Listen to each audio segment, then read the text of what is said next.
ಶ್ರೋತೃ ಬಾಂಧವರಿಗೆಲ್ಲ ಸವಿನಯ ವಂದನೆಗಳು. ಇದೊಂದು ಪ್ರವಾಸ ಕಥನ. ಶೀರ್ಷಿಕೆ ಶ್ರೀ ಕ್ಷೇತ್ರ ಶ್ರವಣಬೆಳಗೊಳದ ಪ್ರವಾಸ. ರಚನೆ ಮತ್ತು ವಾಚನ ಬ್ರಾಹ್ಮೀಲಾ ಮದನ್. ಜೆ.ಪಿ. ನಗರ ಜೈನ್ ಮಿಲನ್ನಿಂದ ಶ್ರವಣಬೆಳಗೊಳಕ್ಕೆ ಸುಮಾರು 30 ಸದಸ್ಯರು ಸಂಭ್ರಮದಿಂದ ಹೋಗಿ ಬಂದೆವು. ಸಮಯಕ್ಕೆ ಸರಿಯಾಗಿ ಮಠದವರು ಒದಗಿಸಿದ ಶುಚಿ ರುಚಿಯಾದ ತಿಂಡಿ, ಊಟ, ಪಾನೀಯಗಳನ್ನು ಮರೆಯಲಾಗುವುದಿಲ್ಲ. ಪ್ರಾಕೃತ ಭವನದ ಹಿಂದೆ ಸಿದ್ಧಪಡಿಸಿದ ಬಂಡೆಗಳಿದ್ದ ಭೂಮಿಯನ್ನು ನೋಡಿದೆವು. ಆ ಜಮೀನಿನಲ್ಲಿ ತೆಂಗಿನ ಸಸಿಗಳನ್ನು ನೆಟ್ಟು ನೀರೆರೆದು ಫೋಟೋ ತೆಗೆದುಕೊಂಡು ಆನಂದಿಸಿದೆವು.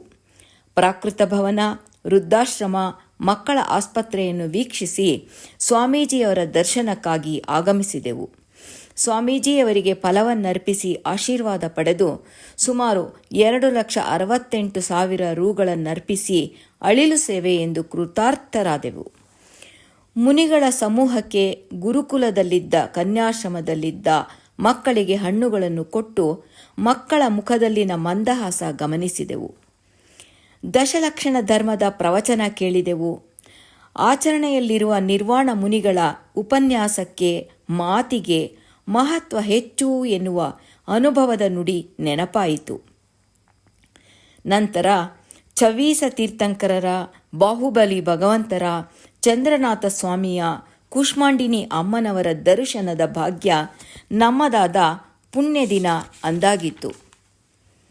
ದೇವ ಗುರು ಶಾಸ್ತ್ರಗಳ ಅನುಗ್ರಹದಿಂದ ಉಲ್ಲಸಿತ ಮನಸ್ಸಿನಿಂದ ಬೆಂಗಳೂರಿಗೆ ತಲುಪಿದೆವು. 5 ವರ್ಷಗಳಲ್ಲಿ ಫಲ ನೀಡುವ ಕಲ್ಪವೃಕ್ಷವೆನಿಸಿದ ತೆಂಗಿನ ಸಸಿ ನೆಡೆಸಿದಂಥ ಸತ್ಕಾರ್ಯ ನಮ್ಮದಾಗಿತ್ತು. ಆ ಸಸಿಗಳು ಅದಾಗಲೇ 2 ವರ್ಷದಿಂದ 3 ವರ್ಷದ ಸಸಿಗಳಾಗಿದ್ದವು. 30ನೇ ಇಸವಿಯ ಮಹಾಮಸ್ತಕಾಭಿಷೇಕದ ಸಮಯಕ್ಕೆ ಈ ಗಿಡಗಳು ತೆಂಗಿನಕಾಯಿ, ಎಳನೀರು ನೀಡುವ ಕನಸು ಕಾಣುತ್ತಾ ಸಾರ್ಥಕ ಕೆಲಸಕ್ಕೆ ಎಲ್ಲರೂ ಹರ್ಷಿತರಾದೆವು.